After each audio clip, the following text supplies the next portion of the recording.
So ಹಂತ ಹಂತವಾಗಿ ಪಾಪದ ಒಂದು ಪಾತಾಳದಲ್ಲಿ ಹೋಗಿ ಸೇರೋದಕ್ಕೆ ಕಾರಣ ಏನೆಂಬತಕ್ಕಂಥ ವಿಷಯವನ್ನ ನಾವು ಕಲಿತಾ ಇರ್ತಕ್ಕಂಥದ್ದು.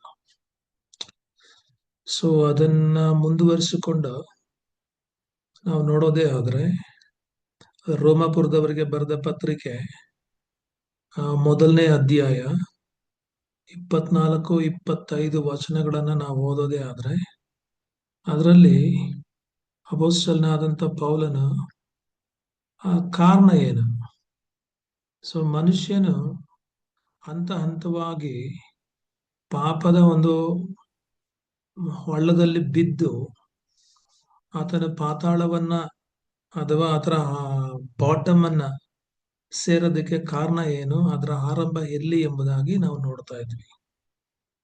ಆದ್ರೆ ಇಲ್ಲಿ 24-25ನೇ ವಚನವನ್ನ ನಾವು ನೋಡೋದೇ ಆದ್ರೆ ಅಲ್ಲಿ ಹೇಳ್ತಕ್ಕಂಥದ್ದೇನು ಅಂತ ಹೇಳಿದ್ರೆ, ಆದ ಕಾರಣ ಅವರು ತಮ್ಮ ಮನಸ್ಸಿನ ದುರಾಶೆಗಳಂತೆ ನಡೆದು ತಮ್ಮ ದೇಹಗಳನ್ನ ಮಾನಹೀನ ಮಾಡಿಕೊಳ್ಳಲಿ ಎಂದು ದೇವರು ಅವರನ್ನು ವಲಸಾದ ನಡತೆಗೆ ಒಪ್ಪಿಸಿದನು.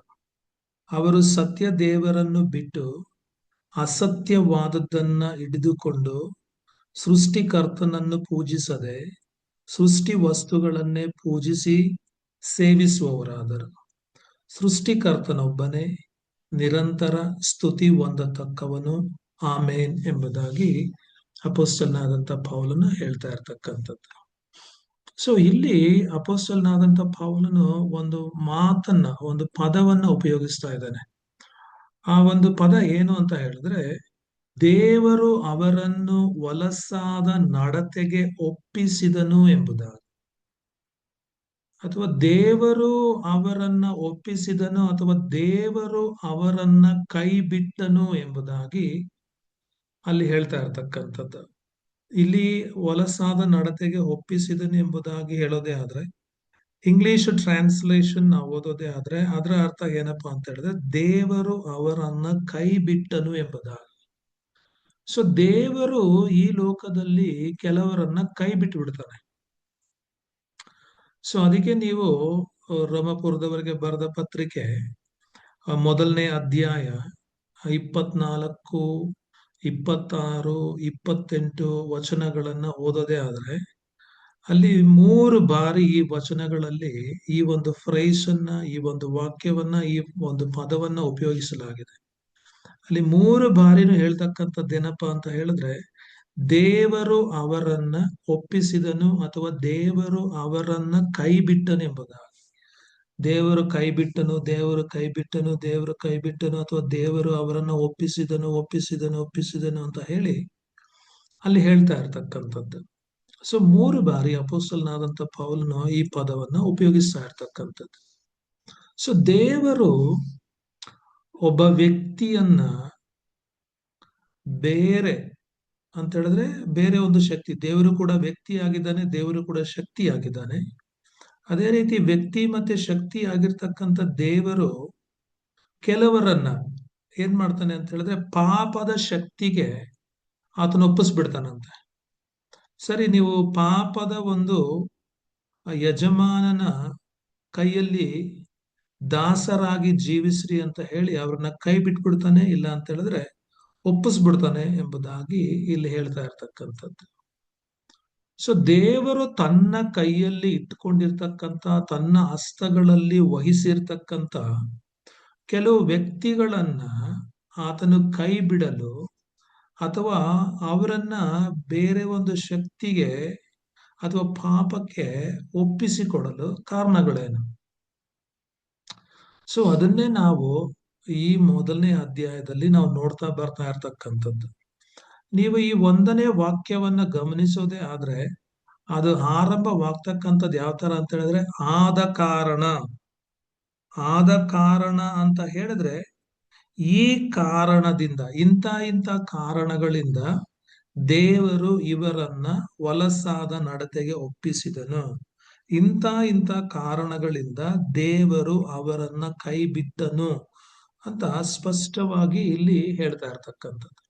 ಅವಾಗ 24ನೇ ವಚನ ಆದ ಕಾರಣ ಎಂಬ ಒಂದು ಪದದಿಂದ ಆರಂಭ ಆಗ್ಬೇಕಾದ್ರೆ ಇದಕ್ಕೆ ಮೊದಲಿರ್ತಕ್ಕಂಥ ವಚನಗಳಲ್ಲಿ ಆ ಕಾರಣಗಳನ್ನ ಅಪೊಸ್ತಲನಾದಂಥ ಪೌಲನು ಬಹಳ ಕ್ಲಿಯರ್ ಆಗಿ ತಿಳಿಸಿರ್ತಕ್ಕಂಥದ್ದನ್ನ ನಾವು ನೋಡ್ಬೋದು. ನಾವು ಆಲ್ರೆಡಿ ಅದನ್ನ ನೋಡಿದ್ದೀವಿ.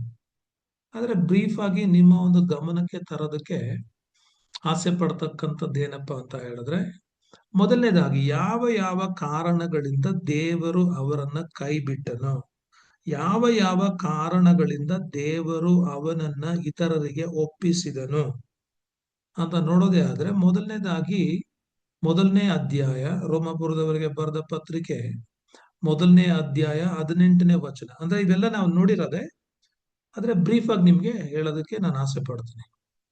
18ನೇ ವಚನದಲ್ಲಿ ಹೇಳೋದೇನು ಅಂತ ಹೇಳಿದ್ರೆ, ದುಷ್ಟತನವನ್ನ ಅಥವಾ ಪಾಪವನ್ನ, ಅನ್ಯಾಯವನ್ನ, ಅನೀತಿಯನ್ನ ನಡೆಸುವುದರ ಮೂಲಕ ಸತ್ಯವನ್ನ ಅಣಗಿಸುವ, ಅಂದ್ರೆ ಸತ್ಯವನ್ನ ನಾಶ ಮಾಡ್ತಕ್ಕಂಥ, ಸತ್ಯವನ್ನ ಹೊಸಗಿ ಹಾಕುವಂತ, ಸತ್ಯದ ಶಕ್ತಿಯನ್ನ ಕುಂದಿಸುವಂತ, ಸೊ ಎಲ್ಲಾ ರೀತಿಯ ಭಕ್ತಿಹೀನವಾದ ಅಥವಾ ದುಷ್ಟತನದ ಎಲ್ಲಾ ಕೃತ್ಯಗಳ ಮೇಲೆ, ಎಲ್ಲಾ ದುಷ್ಕೃತ್ಯಗಳ ಮೇಲೆ ದೇವರ ಕೋಪವು ಪರಲೋಕದಿಂದ ತೋರಿ ಬರುತ್ತದೆ ಎಂಬುದಾಗಿ ಅಪೊಸ್ತಲನಾದಂಥ ಪೌಲನು ಹೇಳ್ತಕ್ಕಂಥದ್ದು. ಸೊ ಯಾಕೆ ದೇವರು ಇವರನ್ನ ಕೈ ಬಿಡ್ತಾನೆ, ಯಾಕೆ ದೇವರು ಇವರನ್ನು ಒಪ್ಪಿಸ್ಕೊಡ್ತಾನೆ ಅನ್ನೋದಕ್ಕೆ ಕಾರಣ ಏನು ಅಂತ ಹೇಳಿ ಅಪೊಸ್ತಲನಾದಂಥ ಪೌಲನು ಇಲ್ಲಿ ಹೇಳ್ತಾ ಇರ್ತಕ್ಕಂಥದ್ದು. ಸೊ ಯಾರ ಮೇಲೆ ದೇವರ ಕೋಪ ಇರ್ತಿತ್ತೋ ಅವರನ್ನ ದೇವರು ಕೈ ಬಿಡ್ತಾನೆ. ಯಾರ ಮೇಲೆ ದೇವರ ಕೋಪ ಇರ್ತೈತೆ ಅಂತ ಹೇಳಿದ್ರೆ, ಅವರು ಸತ್ಯವನ್ನ ನಾಶ ಮಾಡ್ತಕ್ಕಂಥವ್ರ ಮೇಲೆ, ಸತ್ಯವನ್ನ ಹೊಸಗಿ ಹಾಕ್ತಕ್ಕಂಥವ್ರ ಮೇಲೆ ಯಾವಾಗ್ಲೂ ಕೂಡ ದೇವರ ಕೋಪ ಇರ್ತೈತೆ. ಯಾಕಂದ್ರೆ ಅವರಿಗೆ ದೇವರ ಮಾರ್ಗದಲ್ಲಿ ನಡೀತಕ್ಕಂಥದ್ದು ಇಷ್ಟ ಇಲ್ಲ. ಅವರು ಸತ್ಯಕ್ಕಿಂತ ಹೆಚ್ಚಾಗಿ ಅಸತ್ಯವನ್ನೇ ಪ್ರೀತಿಸ್ತಾರೆ. ಸೊ ಅದಕ್ಕೆ ಅವರಿಗೆ ಏನ್ ಇಷ್ಟನೋ ಅದನ್ನೇ ಮಾಡಿಕೊಂಡು ಜೀವಿಸ್ಲಿ ಅಂತ ಹೇಳಿ ದೇವರು ಅವ್ರು ಯಾವ್ದಕ್ಕೆ ಇಷ್ಟಪಡ್ತಾರೋ ಅದಕ್ಕೆ ಒಪ್ಪಿಸಿಕೊಡ್ತಕ್ಕಂಥದ್ದನ್ನ, ಕೈ ಬಿಡ್ತಕ್ಕಂಥದ್ದನ್ನ ನೋಡ್ಬಹುದು. ಎರಡನೇ ಕಾರಣವನ್ನ ಅಲ್ಲಿ ಹೇಳ್ತಾ ಇರ್ತಕ್ಕಂಥದ್ದು ಏನು ಅಂತ ಹೇಳಿದ್ರೆ, 21ನೇ ವಚನಕ್ಕೆ ಬರೋದೇ ಆದ್ರೆ, ಸೊ ದೇವರು ಕೈ ಬಿಡೋದಕ್ಕೆ ಇನ್ನೊಂದು ಕಾರಣವನ್ನ ಅಪೊಸ್ತಲನಾದಂಥ ಪೌಲನಲ್ಲಿ ತಿಳಿಸ್ತಾ ಇದ್ದಾನೆ. ದೇವರ ವಿಷಯವಾಗಿ ಅವರಿಗೆ ತಿಳುವಳಿಕೆ ಇದ್ದರೂ, ದೇವರು ಯಾರು ಅಂತ ಗೊತ್ತಿದ್ರು ಕೂಡ, ದೇವರ ಸ್ವಭಾವದ ಬಗ್ಗೆ ಅವರು ತಿಳ್ಕೊಂಡಿದ್ರು, ದೇವರ ಶಕ್ತಿಯ ಬಗ್ಗೆ, ಮಹತ್ವದ ಬಗ್ಗೆ ಚೆನ್ನಾಗಿ ಅವರಿಗೆ ತಿಳುವಳಿಕೆ ಅಥವಾ ಅರಿವು ಇದ್ದರೂ ಕೂಡ ದೇವರನ್ನ ಘನಪಡಿಸಬೇಕಾದಂತ ರೀತಿಯಲ್ಲಿ ಅವರು ಘನಪಡಿಸ್ಲಿಲ್ಲ, ಸನ್ಮಾನಿಸಬೇಕಾದಂತ ರೀತಿಯಲ್ಲಿ ಸನ್ಮಾನಿಸಲಿಲ್ಲ, ಗೌರವಿಸಬೇಕಾದಂತ ರೀತಿಯಲ್ಲಿ ಗೌರವಿಸ್ತಾ ಇಲ್ಲ, ದೇವರಿಗೆ ಕೊಡಬೇಕಾದಂತ ಸ್ಥಾನವನ್ನ ದೇವರಿಗೆ ಕೊಡ್ತಾ ಇಲ್ಲ. ಅವರ ಜೀವನದಲ್ಲಿ ದೇವರ ಭಯವೇ ಇಲ್ಲ. ಪ್ರತಿ ಕ್ಷಣವೂ ಪ್ರತಿಯೊಂದು ಕಾರ್ಯದಲ್ಲೂ ಅವರು ದೇವರನ್ನ ಅವಮಾನ ಪಡಿಸ್ತಾ ಇದ್ದಾರೆ. ಸೊ ಇದೊಂದು ಕಾರಣ, ದೇವರು ಅವರನ್ನ ಕೈ ಬಿಡೋದಕ್ಕೆ, ದೇವರು ಅವರನ್ನು ಒಪ್ಪಿಸಿಕೊಡೋದಕ್ಕೆ ಕಾರಣ ಏನು ಅಂತ ಹೇಳಿ ಇಲ್ಲಿ ಹೇಳ್ತಾ ಇರತಕ್ಕಂಥದ್ದು. ಇನ್ನೊಂದು ಬಲವಾದಂತ ಕಾರಣ ಏನು ಅಂತ ಹೇಳಿದ್ರೆ, ಆತನ ಉಪಕಾರಗಳನ್ನ ನೆನೆಸಿ ಆತನನ್ನ ಸ್ತುತಿಸಲಿಲ್ಲ. ಅಂದ್ರೆ ದೇವರು ಅನೇಕ ಉಪಕಾರಗಳನ್ನ ಮಾಡಿದ್ದಾನೆ, ಅನೇಕ ಆಶೀರ್ವಾದಗಳನ್ನ ಪ್ರತಿಯೊಬ್ಬರ ಮೇಲೆ ಸುರಿಸಿದ್ದಾನೆ. ಉಪಕಾರಗಳನ್ನ ನೆನೆಸಿ, ಆಶೀರ್ವಾದಗಳನ್ನ ನೆನೆಸಿ ಆತನಿಗೆ ಕೃತಜ್ಞತೆಯನ್ನ ಸಲ್ಲಿಸ್ತಾ ಇಲ್ಲ. ಸೊ ನಮಗಿರುವಂತದ್ದು, ನಾವು ಅನುಭವಿಸ್ತಾ ಇರ್ತಕ್ಕಂಥದ್ದೆಲ್ಲವೂ ಕೂಡ ದೇವರ ದಾನ ಮತ್ತು ದೇವರ ಕೃಪೆ. ಅದು ದೇವರ ದಾನ ಮತ್ತು ದೇವರ ಕೃಪೆ ಎಂಬತಕ್ಕಂಥ ಸತ್ಯವನ್ನ ಅವರು ತಿಳಿದುಕೊಳ್ತಾ ಇಲ್ಲ. ಅದಕ್ಕೆ ಅಪೊಸ್ತಲನಾದಂಥ ಪೌಲನು ಹೇಳ್ತಾನೆ, ವಿವೇಕವಿಲ್ಲದ ಅವರ ಮನಸ್ಸು ಕತ್ತಲಾಯಿತು, ತಾವು ಜ್ಞಾನಿಗಳೆಂದು ಹೇಳಿಕೊಂಡು ಹುಚ್ಚರಾದರು ಎಂಬುದಾಗಿ.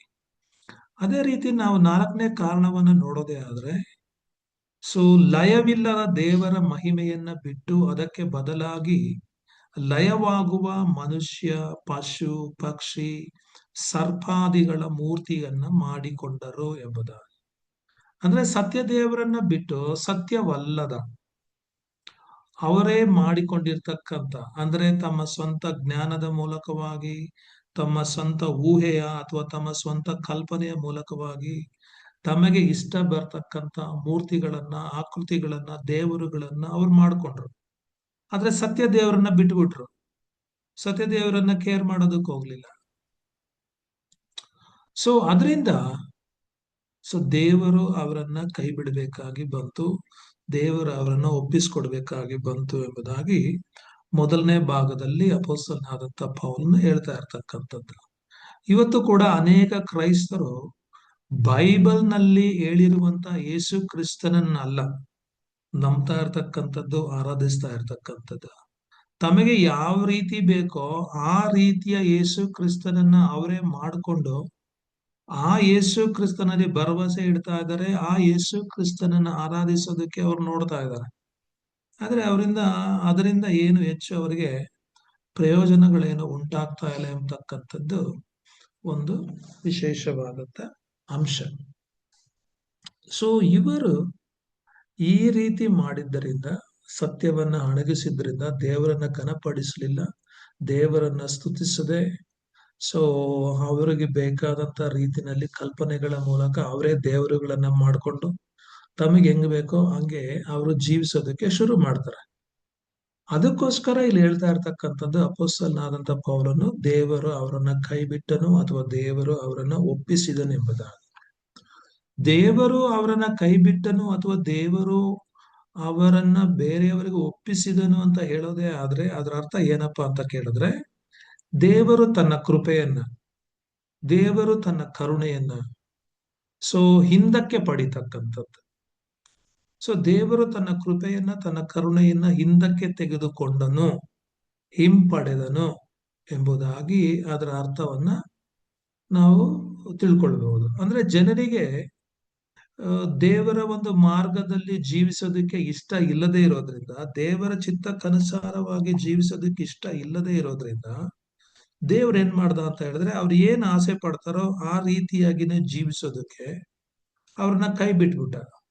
ಆ ಕೈ ಬಿಡೋ ಟೈಮಲ್ಲಿ ದೇವ್ರ ಏನ್ ಮಾಡ್ದ ಅಂತ ಹೇಳಿದ್ರೆ, ತನ್ನ ಕೃಪೆಯನ್ನ ಹಿಂದಕ್ಕೆ ತೆಗೆದುಕೊಳ್ತಕ್ಕಂಥದ್ದನ್ನ ನಾವಿಲ್ಲಿ ಗಮನಿಸ್ಬೋದು. ಯಾಕೆಂತ ಹೇಳಿದ್ರೆ, ಅವ್ರಿಗೆ ದೇವ್ರ ಇಷ್ಟ ಇಲ್ಲ, ದೇವರ ಮಾರ್ಗಗಳು ಇಷ್ಟ ಇಲ್ಲ, ದೇವರ ಚಿತ್ತ ಇಷ್ಟ ಇಲ್ಲ, ದೇವರ ಸತ್ಯ ಅವ್ರಿಗೆ ಇಷ್ಟ ಇಲ್ಲ.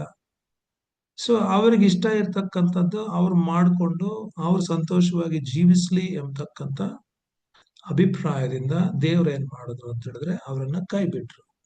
ಅವ್ರಿಗೆ ಇಷ್ಟ ಇರ್ತಕ್ಕಂಥ ಕೆಲಸಗಳನ್ನ, ಅಂದ್ರೆ ಅವ್ರಿಗೆ ಇಷ್ಟ ಇರ್ತಕ್ಕಂಥದ್ದು ಪಾಪ, ಆ ಪಾಪವನ್ನ ಮಾಡಿಕೊಂಡು ಆ ಪಾಪದಲ್ಲಿ ಹಂತ ಹಂತವಾಗಿ ಕೆಳಕ್ಕೆ ಹೋಗಿ ಅವರೇ ನಾಶವಾಗ್ಲಿ, ಅವ್ರ ನಾಶ ಆಗೋದಕ್ಕೆ ಅವರೇ ಕಾರಣ ಎಂಬತಕ್ಕಂಥ ಒಂದು ದೃಷ್ಟಿಯಿಂದ ದೇವರು ಅವರನ್ನ ಕೈ ಬಿಡ್ತಕ್ಕಂಥದ್ದನ್ನ ನಾವಿಲ್ಲಿ ಗಮನಿಸಬಹುದು. ದೇವರು ಯಾರನ್ನು ಯಾವುದೇ ಕಾರಣಕ್ಕೂ ಬಲವಂತ ಮಾಡೋದಿಲ್ಲ. ಈ ಒಂದು ವಚನಗಳ ಮೂಲಕ ನಾವು ಅರ್ಥ ಮಾಡ್ಕೊಳ್ಬೇಕಾಗಿರ್ತಕ್ಕಂಥ ವಿಷಯ ಇಷ್ಟನೇ. ದೇವರು ಯಾರನ್ನು ಯಾವುದೇ ಕಾರಣಕ್ಕೂ ಬಲವಂತ ಮಾಡೋದಿಲ್ಲ. ನೀವು ನನ್ನನ್ನ ದೇವರನ್ನಾಗಿ ಸ್ವೀಕಾರ ಮಾಡ್ಬೇಕು ಅಂತ ಹೇಳಿ ಯಾವತ್ತೂ ಕೂಡ ಬಲವಂತ ಮಾಡಲ್ಲ. ನೀವು ನನ್ನ ಚಿತ್ತದಂತೆ ನಡಿಲೇಬೇಕು ಅಂತ ಹೇಳಿ ದೇವ್ರು ಯಾವತ್ತೂ ಕೂಡ ಬಲವಂತ ಮಾಡೋದಿಲ್ಲ. ನೀವು ನನ್ನನ್ನ ರಕ್ಷಕನನ್ನಾಗಿ ಸ್ವೀಕಾರ ಮಾಡ್ಬೇಕು ಅಂತ ಹೇಳಿ ದೇವ್ರು ಯಾವತ್ತೂ ಕೂಡ ಬಲವಂತ ಮಾಡೋದಿಲ್ಲ. ದೇವ್ರೇನು ಅಂತ ಹೇಳಿದ್ರೆ ಸ್ವಾತಂತ್ರ್ಯ ಕೊಟ್ಟಿದ್ದಾನೆ, ಫ್ರೀಡಮ್ ಕೊಟ್ಟಿದ್ದಾನೆ. ಆದ್ರಿಂದ ನಿಮಗಿಷ್ಟ ಇರೋದೇ ಆದ್ರೆ ನೀವು ಇದನ್ನ ಮಾಡ್ರಿ, ಇಲ್ಲ ಅಂತ ಹೇಳಿದ್ರೆ ಬೇಡ ಎಂಬತಕ್ಕಂಥದ್ದೇ ದೇವರ ಒಂದು ಆಸೆ. ದೇವರಿಗೆ ಅದೇ ಇಷ್ಟ. ನಿಮ್ಗಿಷ್ಟ ಇಲ್ಲ ಅಂತ ಹೇಳಿದ್ರೆ ಬೇಡ, ನಿಮಗಿಷ್ಟ ಇದ್ರೆ ನನ್ನನ್ನು ಸ್ವೀಕಾರ ಮಾಡ್ರಿ. ನಿಮಗಿಷ್ಟ ಇರೋದೇ ಆದ್ರೆ ನಿಮಗೋಸ್ಕರವಾಗಿ ಸಂಪಾದಿಸಿರ್ತಕ್ಕಂಥ ರಕ್ಷಣೆಯನ್ನ ನೀವು ಸ್ವಂತ ಮಾಡ್ಕೊಳ್ರಿ. ಇಲ್ಲ ಅಂತ ಹೇಳಿದ್ರೆ ಬೇಡ, ನಾನಂತೂ ಬಲವಂತ ಮಾಡೋದಿಲ್ಲ ಎಂಬತಕ್ಕಂಥದ್ದೇ ದೇವರ ಒಂದು ನಿರ್ಧಾರ. ಅದಕ್ಕೆ ಯಾರ್ಯಾರಿಗೆ ಇಷ್ಟ ಇಲ್ವೋ ಅವ್ರನ್ನೆಲ್ಲನೂ ದೇವರು ಕೈ ಬಿಟ್ಬಿಡ್ತಾನೆ.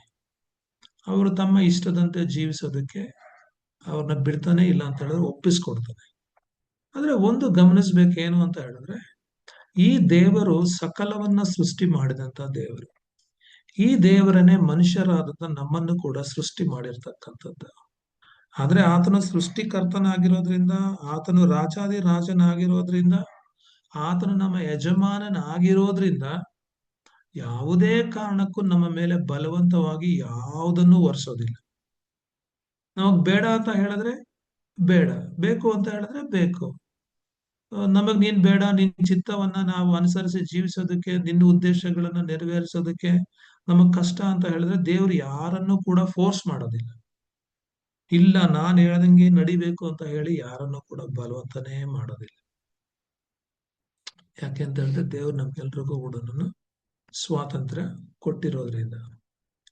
ಸೊ ಅದಕ್ಕೋಸ್ಕರವಾಗಿನೇ ಪ್ರಕಟಣೆ 3:20 ನಾವು ನೋಡೋದೇ ಆದ್ರೆ ಅಲ್ಲಿ ಯೇಸು ಕ್ರಿಸ್ತನ್ ಹೇಳ್ತಕ್ಕಂಥ ಮಾತೇನಪ್ಪಾ ಅಂತ ಹೇಳಿದ್ರೆ, ಇಗೋ ನಾನು ಬಾಗಿಲಲ್ಲಿ ನಿಂತುಕೊಂಡು ತಟ್ಟುತ್ತಾ ಇದ್ದೇನೆ. ಯಾವನಾದರೂ ನನ್ನ ಶಬ್ದವನ್ನ ಕೇಳಿ ಬಾಗಿಲನ್ನು ತೆರೆದರೆ ನಾನು ಒಳಗೆ ಬಂದು ಅವನ ಸಂಗಡ ಊಟ ಮಾಡುವೆನು, ಅವನು ನನ್ನ ಸಂಗಡ ಊಟ ಮಾಡುವನು ಎಂಬುದಾಗಿ ಅಲ್ಲಿ ಹೇಳ್ತಾ ಇರ್ತಕ್ಕಂಥದ್ದು. ಆದ್ರೆ ಈ ವಚನದಲ್ಲಿ ನಾವು ಗಮನಿಸಬೇಕಾಗಿರ್ತಕ್ಕಂಥ ಒಂದ್ ಅಂಶ ಏನು ಅಂತ ಹೇಳಿದ್ರೆ, ಯಾವನಾದರೂ ನನ್ನ ಶಬ್ದವನ್ನ ಕೇಳಿ ಬಾಗಿಲನ್ನ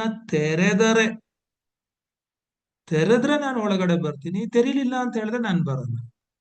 ಆದ್ರೆ ನಾನು ಯಾರನ್ನು ತೆರಿಬೇಕು, ನನ್ನನ್ನು ಸ್ವೀಕಾರ ಮಾಡಬೇಕು ಅಂತ ಹೇಳಿ ನಾನು ಯಾರನ್ನು ಕೂಡ ಫೋರ್ಸ್ ಮಾಡೋದಿಲ್ಲ.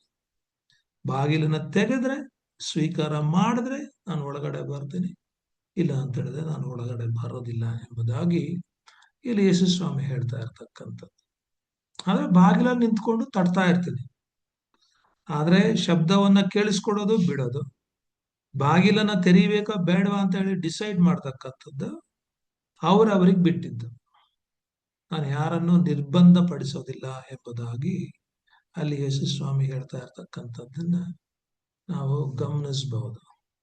ಸೊ ನೀವು ಪ್ರಕಟಣೆ 22ನೇ ಅಧ್ಯಾಯ 11ನೇ ವಾಕ್ಯವನ್ನ ನೋಡೋದೇ ಆದ್ರೆ ಅಲ್ಲೂ ಕೂಡ ಕಡೆಯದಾಗಿ ಹೇಳ್ತಕ್ಕಂಥದ್ದೇನು ಅಂತ ಹೇಳಿದ್ರೆ, ಯೇಸು ಸ್ವಾಮಿ ಅನ್ಯಾಯ ಮಾಡುವವನು ಇನ್ನೂ ಅನ್ಯಾಯ ಮಾಡಲಿ, ಮೈಲಿಗೆಯಾದವನು ತನ್ನನ್ನು ಇನ್ನೂ ಮೈಲಿಗೆ ಮಾಡಿಕೊಳ್ಳಲಿ, ನೀತಿವಂತನು ಇನ್ನೂ ನೀತಿಯನ್ನು ಅನುಸರಿಸಲಿ, ಪವಿತ್ರನು ತನ್ನನ್ನ ಇನ್ನೂ ಪವಿತ್ರ ಮಾಡಿಕೊಳ್ಳಲಿ. ಇಗೋ ಬೇಗನೆ ಬರುತ್ತೇನೆ, ನಾನು ಪ್ರತಿಯೊಬ್ಬನಿಗೆ ಅವನವನ ನಡತೆಯ ಪ್ರಕಾರ ಕೊಡತಕ್ಕ ಪ್ರತಿಫಲವು ನನ್ನ ಕೈಯಲ್ಲಿ ಅದೇ ಎಂಬುದಾಗಿ ಇಲ್ಲಿ ಹೇಳ್ತಾ ಇರ್ತಕ್ಕಂಥದ್ದು. ಇಲ್ಲಿ ಕೂಡ ದೇವರು ಯೇಸು ಕ್ರಿಸ್ತನು ಯಾರನ್ನು ಕೂಡ ಬಲವಂತ ಮಾಡ್ತಾ ಇಲ್ಲ. ಇಲ್ಲಿ ಹೇಳ್ತಾ ಇರ್ತಕ್ಕಂಥದ್ದು ಏನು ಅಂತ ಹೇಳಿದ್ರೆ, ನೀನು ಅನ್ಯಾಯ ಮಾಡ್ತೀಯಾ, ಇನ್ನೂ ಹೆಚ್ಚಾಗಿ ಅನ್ಯಾಯ ಮಾಡು. ನೀನು ಇನ್ನೂ ಅಶುದ್ಧಿಯಲ್ಲಿ ಜೀವಿಸ್ಬೇಕು ಅಂತ ಇರ್ತೀಯ, ನಿನ್ನನ್ನ ನೀನು ಮೈಲಿಗೆ ಮಾಡ್ಕೊಳ್ಬೇಕು ಅಂತ ಆಸೆ ಪಡ್ತಾ ಇದೀಯ, ಸರಿ ಇನ್ನೂ ಮೈಲಿಗೆ ಮಾಡ್ಕೊ. ನೀನು ನೀತಿಯನ್ನ ಇನ್ನೂ ಅನುಸರಿಸ್ಬೇಕೆಂಬುದಾಗಿ ಆಸೆ ಪಡ್ತಾ ಇದೆಯಾ, ಇನ್ನು ಹೆಚ್ಚಾಗಿ ನೀನು ನೀತಿಯನ್ನು ಅನುಸರಿಸು. ನಿನ್ನ ನೀನು ಪವಿತ್ರ ಮಾಡ್ಕೊಳ್ಳೋದಕ್ಕೆ ಆಸೆ ಪಡ್ತಾ ಇದೆಯಾ, ಹಾಗಿದ್ರೆ ಇನ್ನೂ ಪವಿತ್ರ ಮಾಡ್ಕೊ. ಯಾಕಂತ ಹೇಳಿದ್ರೆ ನಾನು ಬೇಗನೆ ಬರ್ತೀನಿ, ಯಾರ್ಯಾರಿಗೆ ಏನೇನು ಕೊಡ್ಬೇಕೋ ಅವರ ನಡತೆಯ ಪ್ರಕಾರ ತಕ್ಕ ಫಲವನ್ನ ನಾನು ಕೊಡ್ತೀನಿ ಎಂಬುದಾಗಿ ಇಲ್ಲಿ ಹೇಳ್ತಾ ಇರ್ತಕ್ಕಂಥದ್ದು. ಸೊ ಅದಕ್ಕೇನೆ ದೇವರು ಯಾರನ್ನು ಕೂಡ ಅಷ್ಟು ಬೇಗನೆ ಶಿಕ್ಷಿಸೋದಿಲ್ಲ. ಯಾಕಂತ ಹೇಳಿದ್ರೆ ದೇವ್ರು ಯಾರನ್ನು ಕೂಡ ಇದೇ ರೀತಿ ನಡಿಬೇಕು ಅಂತ ಹೇಳಿ ಬಲವಂತ ಏನೋ ಮಾಡೋದಿಲ್ಲ. ಆದ್ರೆ ಎಲ್ಲರಿಗೂ ಹೇಳ್ತಾನೆ, ಈ ರೀತಿಯಾಗಿ ನಡೆದ್ರೆ ಏನಾಗುತ್ತೆ, ಬೇರೆ ರೀತಿಯಾಗಿ ನಡೆದ್ರೆ ಏನಾಗುತ್ತೆ, ತನ್ನನ್ನ ಅನುಸರಿಸೋದ್ರಿಂದ ಏನಾಗುತ್ತೆ ಅಥವಾ ಪಾಪವನ್ನ ಅನುಸರಿಸೋದ್ರಿಂದ ಏನಾಗುತ್ತೆ, ನೇರವಾದ ಮಾರ್ಗದಲ್ಲಿ ಹೋದ್ರೆ ಏನಾಗುತ್ತೆ, ವಿಶಾಲವಾದ ಮಾರ್ಗದಲ್ಲಿ ಹೋದ್ರೆ ಏನಾಗುತ್ತೆ ಅಂತ ಹೇಳಿ ದೇವರು ಸ್ಪಷ್ಟವಾಗಿ ಹೇಳ್ಕೊಡ್ತಾನೆ ಹೊರತು ಯಾರನ್ನು ಕೂಡ ಬಲವಂತ ಮಾಡೋದಿಲ್ಲ. ಸೊ ಇಲ್ಲಿ ದೇವರು ಯಾಕೆ ಮನುಷ್ಯರನ್ನ ಕೈ ಬಿಡ್ತಾನೆ, ಮನುಷ್ಯರನ್ನ ಒಪ್ಪಿಸಿಕೊಡ್ತಾನೆ ಅನ್ನೋದಕ್ಕೆ ಕಾರಣಗಳನ್ನ ಇಲ್ಲಿ ಹೇಳ್ತಾ ಇರ್ತಕ್ಕಂಥದ್ದು. ದೇವರು ಮನುಷ್ಯರನ್ನ ಕೈ ಬಿಟ್ರೆ ಏನಾಗ್ತೈತೆ, ಅಥವಾ ದೇವರು ತನ್ನ ಕೃಪೆಯನ್ನ ಕರುಣೆಯನ್ನ ಮನುಷ್ಯರ ಜೀವನದಿಂದ ಆತನು ಹಿಂಪಡೆಯೋದೇ ಆದ್ರೆ, ಹಿಂದಕ್ಕೆ ತೆಗೆದುಕೊಳ್ಳೋದೇ ಆದ್ರೆ ಅವರ ಜೀವನದಲ್ಲಿ ಏನಾಗುತ್ತೆ. ಸೊ ದೇವರು ಮನುಷ್ಯನನ್ನ ಕೈ ಬಿಟ್ರೆ ಅಥವಾ ಮನುಷ್ಯನ ಜೀವನದಲ್ಲಿ ತನ್ನ ಕರುಣೆಯನ್ನ ತನ್ನ ಕೃಪೆಯನ್ನ ಹಿಂಪಡೆಯೋದೇ ಆದ್ರೆ ಅಂತ ಮನುಷ್ಯರು ಹಂತ ಹಂತವಾಗಿ ಪಾಪದ ಹಳ್ಳದಲ್ಲಿ ಅವರು ಬೀಳ್ತಾರೆ. ಅವರು ಹಂತ ಹಂತವಾಗಿ ಅನೇಕ ಪಾಪಗಳ ಸುಳಿಯಲ್ಲಿ ಸಿಕ್ಕಿ ಹಾಕಿಕೊಳ್ತಾರೆ. ಇದು ಅನೇಕರಿಗೆ ಗೊತ್ತಿಲ್ಲದೆ ಇರತಕ್ಕಂತ ವಿಷಯ. ಅದಕ್ಕೇನೆ ಅನೇಕ ಕ್ರೈಸ್ತರು ಏನು ಅಂತ ಹೇಳಿದ್ರೆ, ಅವರು ಪಾಪದಲ್ಲಿ ಬಿದ್ದಿದ್ರು ಕೂಡ ಸೊ ದೇವರ ಕೃಪೆ ನನ್ನನ್ನ ಬಿಟ್ಟು ಹೋಗ್ತಾ ಇದೆ, ದೇವರ ಸಾನ್ನಿಧ್ಯ ನನ್ನನ್ನ ಬಿಟ್ಟು ಹೋಗ್ತಾ ಇದೆ, ದೇವರ ಕರುಣೆ ನನ್ನನ್ನ ಬಿಟ್ಟು ಹೋಗ್ತಾ ಇದೆ ಎಂಬತಕ್ಕಂಥ ಸತ್ಯವನ್ನ ಅವ್ರು ಅರ್ಥ ಮಾಡ್ಕೊಳ್ಳದೆ ಹಂತ ಹಂತವಾಗಿ ದಿನದಿಂದ ದಿನಕ್ಕೆ ಹೆಚ್ಚು ಹೆಚ್ಚು ಅವರು ಪಾಪವನ್ನ ಮಾಡಿ ಪಾಪದಲ್ಲಿ ಸಂತೋಷ ಪಡ್ತಾ ಇರ್ತಾರೆ. ಅದೇ ಆರಾಧನೆಯನ್ನು ಮಾಡಿ ಹಾಡುಗಳನ್ನು ಹಾಡಿ ಕಾಣಿಕೆಯನ್ನು ಹಾಕಿ ಓ ದೇವ್ರು ನಮ್ಮ ಹತ್ರ ಇದ್ದಾನೆ, ದೇವ್ರು ನಮ್ಮ ಕಡೆ ಇದ್ದಾನೆ, ನಮ್ಮನ್ನ ಆಶೀರ್ವಾದ ಮಾಡ್ತಾ ಇದ್ದಾನೆ ಅಂತ ಹೇಳಿ ಹೇಳ್ಕೊಂಡು ತಿರುಗ್ತಾ ಇರ್ತಾರೆ. ಆದ್ರೆ ಅದು ಭಯಂಕರ ದೊಡ್ಡ ಮೋಸ. ಸೊ ಇಲ್ಲಿ ದೇವರು ಒಬ್ಬ ಮನುಷ್ಯನನ್ನ ಕೈ ಬಿಡೋದೇ ಆದ್ರೆ, ದೇವರು ಒಬ್ಬ ಮನುಷ್ಯನನ್ನು ಒಪ್ಪಿಸಿ ಕೊಡೋದೇ ಆದ್ರೆ, ದೇವರು ತನ್ನ ಕರುಣೆಯನ್ನ ಕೃಪೆಯನ್ನ ಹಿಂಪಡೆಯೋದೇ ಆದ್ರೆ, ಒಬ್ಬ ಮನುಷ್ಯನ ಜೀವನದಲ್ಲಿ ಏನಾಗುತ್ತೆ ಅಂತ ಹೇಳಿದ್ರೆ, ಅವನ ಆಶೀರ್ವಾದಗಳು ಹೊರಟೋಗ್ಬಿಡೋದಿಲ್ಲ, ಅವನು ರೋಗಕ್ಕೆ ತುತ್ತಾಗೋದಿಲ್ಲ, ಅವನ ಆಗ್ಲೇನೆ ನಾಶ ಆಗಿ ಹೋಗೋದಿಲ್ಲ, ಆಕ್ಸಿಡೆಂಟ್ ಆಗೋದಿಲ್ಲ, ನಷ್ಟಗಳೇನು ಸಂಭವಿಸೋದಿಲ್ಲ. ಆದ್ರೆ ಆ ಕ್ಷಣದಿಂದ ಉಂಟಾಗ್ತಕ್ಕಂತ ಒಂದು ಬದಲಾವಣೆ ಏನಪ್ಪಾ ಅಂತ ಹೇಳಿದ್ರೆ, ಆ ಮನುಷ್ಯನು ಎಷ್ಟು ದೇವರಿಂದ ದೂರ ಹೋಗ್ತಾನೆ ಅಷ್ಟು ಪಾಪಕ್ಕೆ ಹತ್ರ ಆಗ್ತಾನೆ. ಎಷ್ಟು ದೇವರು ತನ್ನ ಕೃಪೆಯನ್ನ ಹಿಂಪಡಿತಾನೋ ಅಷ್ಟು ಅವನು ಪಾಪದ ಹಳ್ಳದಲ್ಲಿ ಬೀಳ್ತಾ ಹೋಗ್ತಾನೆ, ಒಳಗಡೆ ಒಳಗಡೆ ಒಳಗಡೆ ಒಳಗಡೆ ಒಳಗಡೆ ಹೋಗ್ತಾ ಇರ್ತಾನೆ.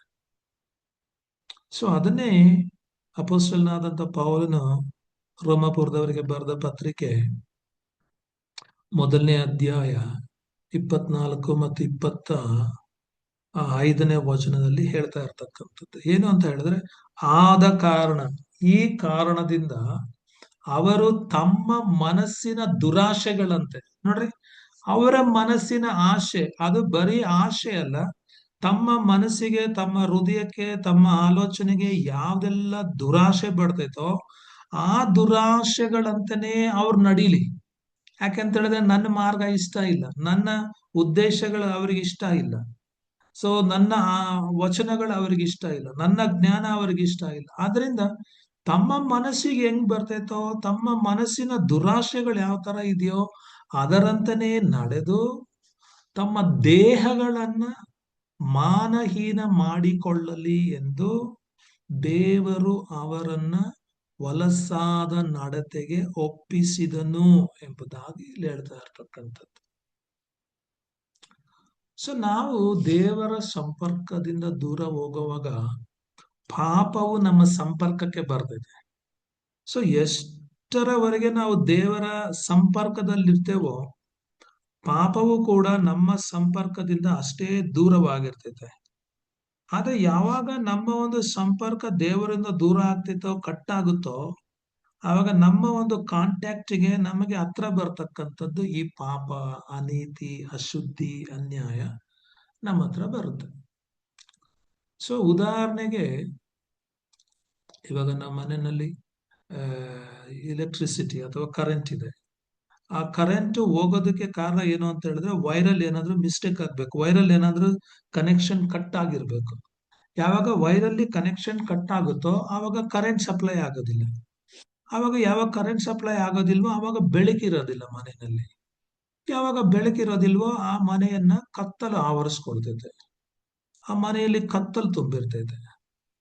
ಸೊ ಅದೇ ತರನೇ ಯಾವಾಗ ದೇವರೊಂದಿಗೆ ಇರ್ತಕ್ಕಂಥ ಒಂದು ಕನೆಕ್ಷನ್ ನಮ್ಮ ಒಂದು ಜೀವನದಲ್ಲಿ ಕಟ್ ಆಗುತ್ತೋ ಆಗ ನಮ್ಮ ಜೀವನದಲ್ಲಿ, ನಮ್ಮ ಹೃದಯದಲ್ಲಿ ಏನಾಗುತ್ತೆ ಅಂತ ಹೇಳಿದ್ರೆ, ನಮ್ಮ ಹೃದಯ ಅಂಧಕಾರದಲ್ಲಿ, ನಮ್ಮ ಜೀವನ ಅಂಧಕಾರದಲ್ಲಿ ಮುಳುಗ್ತೈತೆ. ಸೊ ಯಾವಾಗ ಅಂಧಕಾರದಲ್ಲಿ ನಾವು ಮುಳುಗ್ತೀವೋ ಆವಾಗ ನಮ್ಮನ್ನ ಅನೇಕ ಪಾಪಗಳು ಆವರಿಸ್ಕೊಳ್ತವೆ.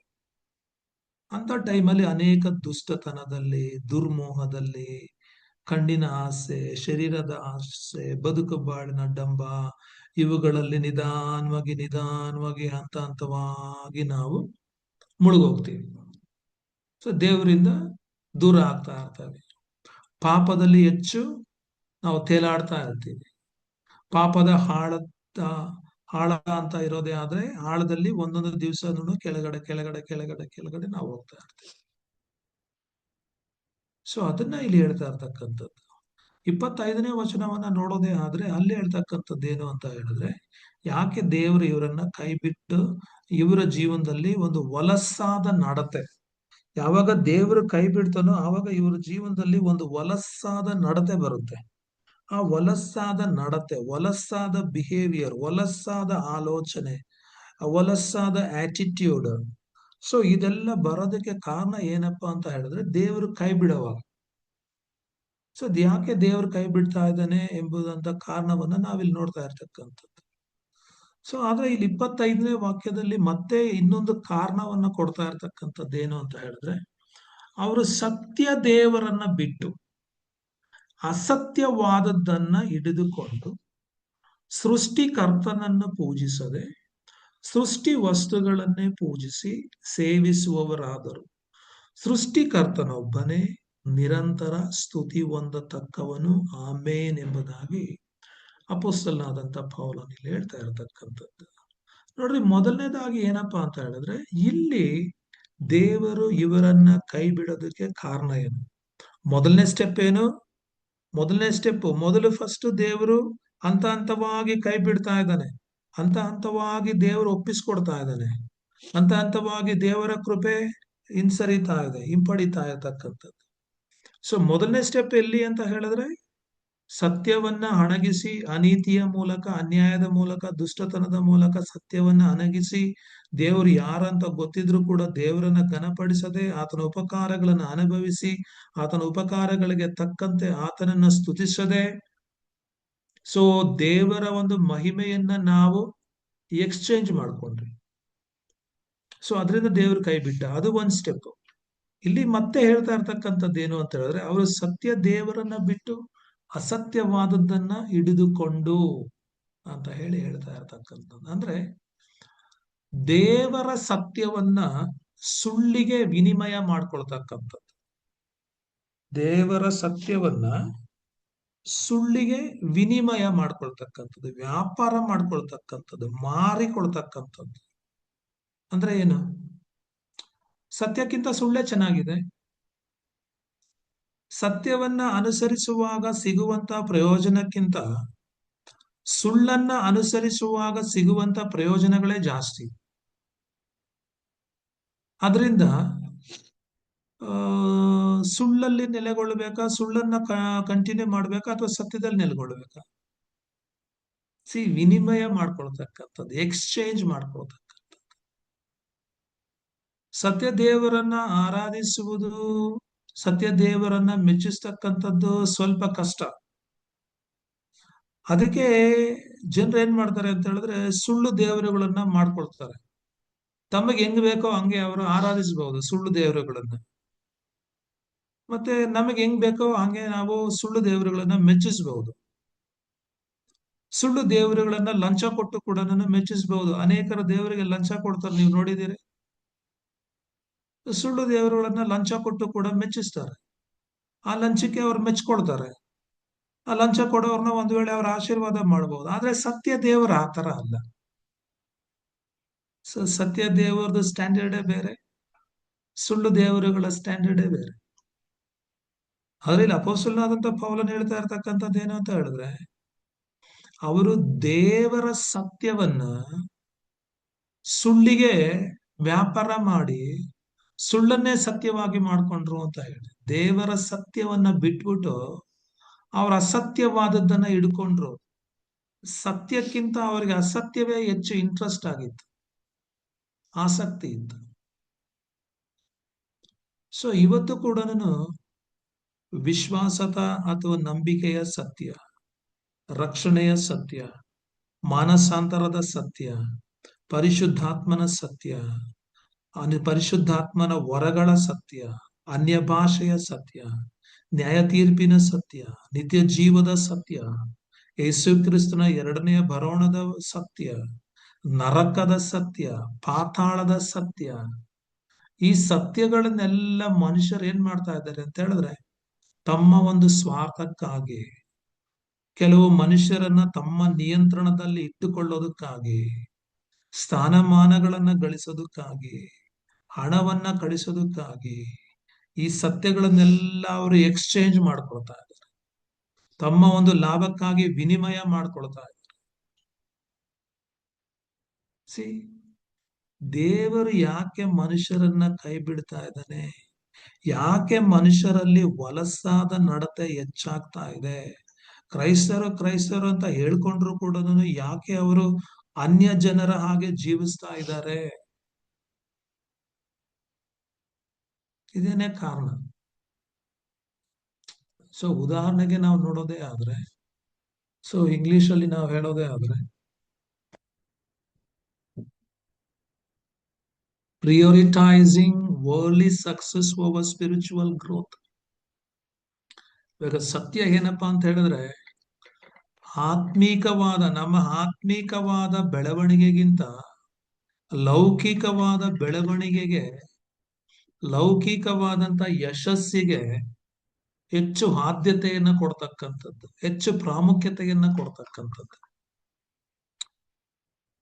ದೇವರ ಒಟ್ಟಿಗೆ ಇರುವಂತ ಸಂಬಂಧವನ್ನ, ನಂಬಿಕೆಯನ್ನ, ವಿಶ್ವಾಸವನ್ನ ನಾವು ಬಲಿ ಕೊಟ್ಟು ಸಂಪತ್ತು, ಖ್ಯಾತಿ, ಅಧಿಕಾರ, ಪ್ರಶಂಸೆ ಮುಂತಾದವುಗಳನ್ನ ನಾವು ಹುಡುಕೊಂಡು ಅದರ ಹಿಂದೆ ನಾವು ಓಡೋಗ್ತೀವಿ. ಇದರಲ್ಲಿ ಯಾವುದು ಸತ್ಯ?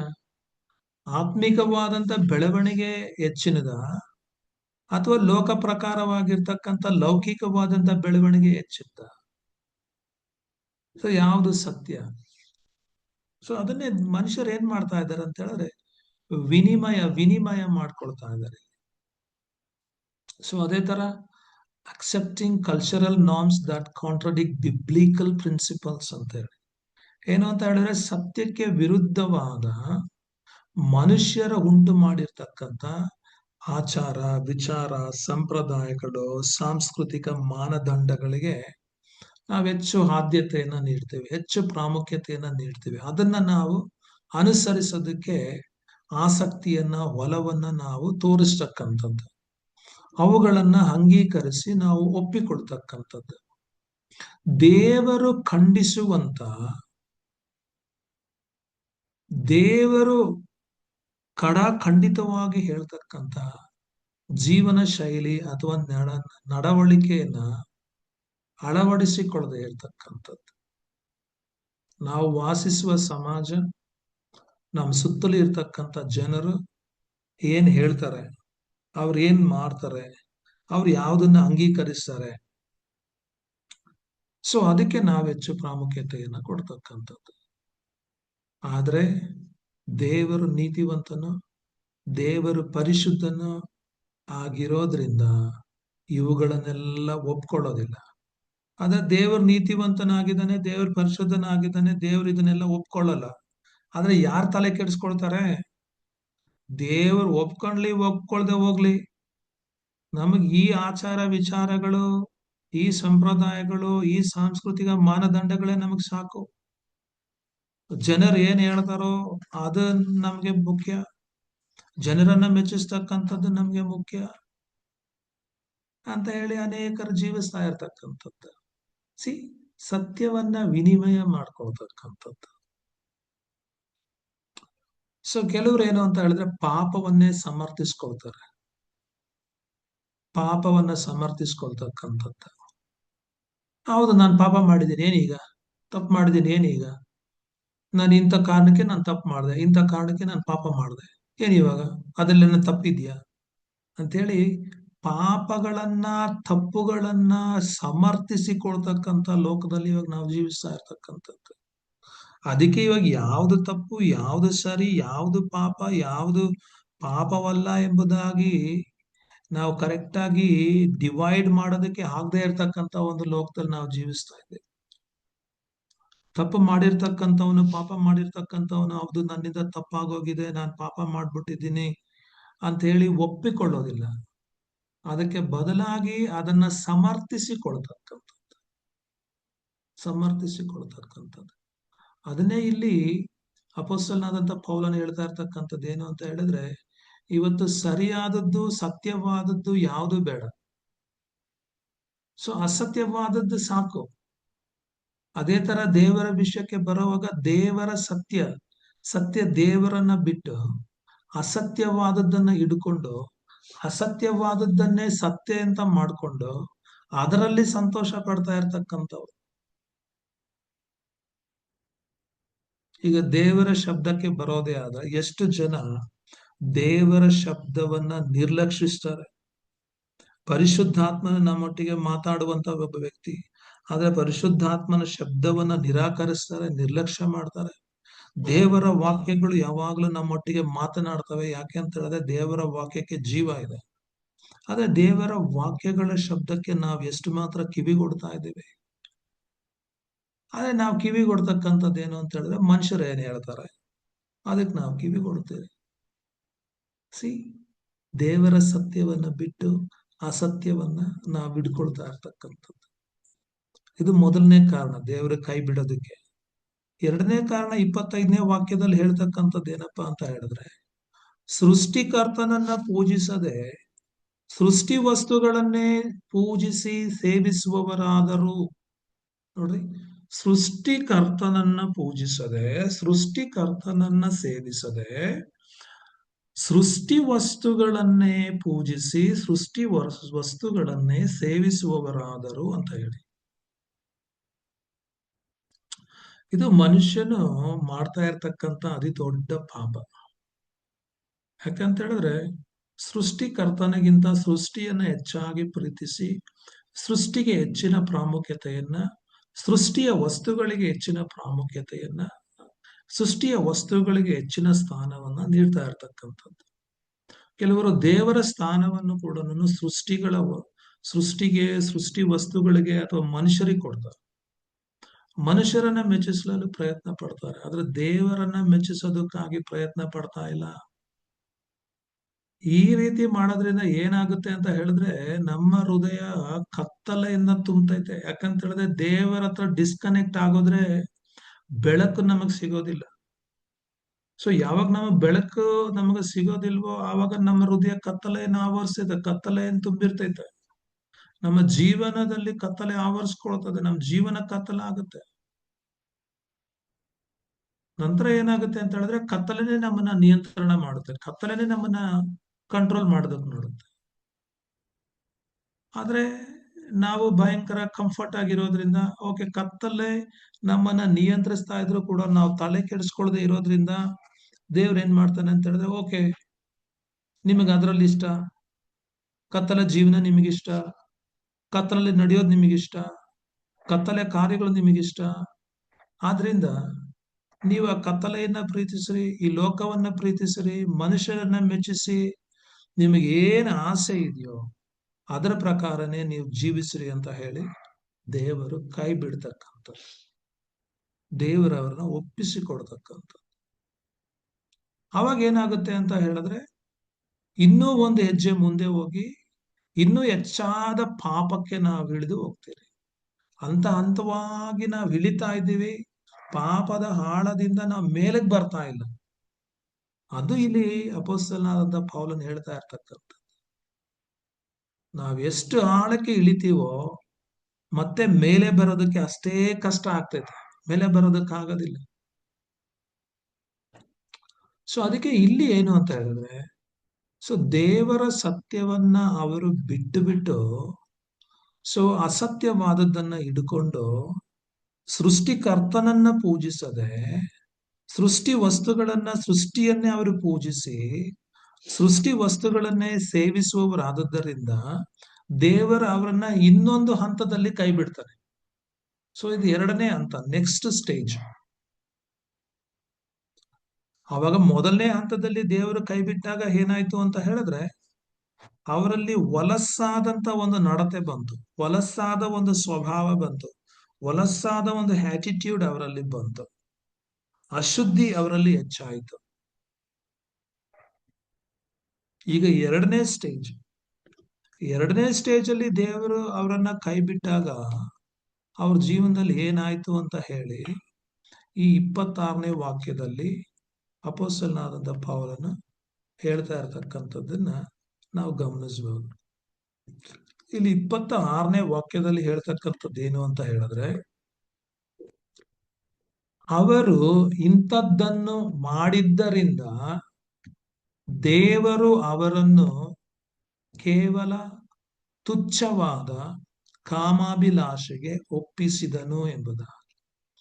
ಹೇಗೆಂದರೆ ಅವರ ಹೆಂಗಸರು ಸ್ವಾಭಾವಿಕವಾದ ಭೋಗವನ್ನು ಬಿಟ್ಟು ಸ್ವಭಾವಕ್ಕೆ ವಿರುದ್ಧವಾದ ಭೋಗವನ್ನು ಅನುಸರಿಸಿದರು.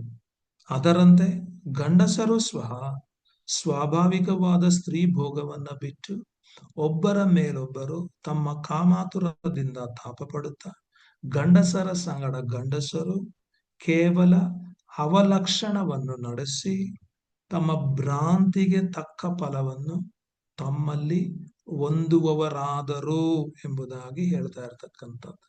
ನೋಡ್ರಿ, ಒಂದು ಹಂತದಿಂದ ಇನ್ನೊಂದು ಹಂತಕ್ಕೆ, ಒಂದು ಸ್ಟೇಜ್ ಇಂದ ಇನ್ನೊಂದು ಸ್ಟೇಜ್ಗೆ ಮನುಷ್ಯನು ಯಾವ ರೀತಿ ಆತ್ಮಿಕವಾಗಿ ಕೆಳಗಡೆ ಬೀಳ್ತಾ ಇದ್ದಾನೆ, ಯಾವ ರೀತಿ ಪಾಪದ ಆಳಕ್ಕೆ ಆಳಕ್ಕೆ ಆಳಕ್ಕೆ ಆಳಕ್ಕೆ ಸ್ಟೆಪ್ ಬೈ ಸ್ಟೆಪ್ ಅವನು ಹೋಗ್ತಾ ಇದ್ದಾನೆ ಅಂತೇಳಿ.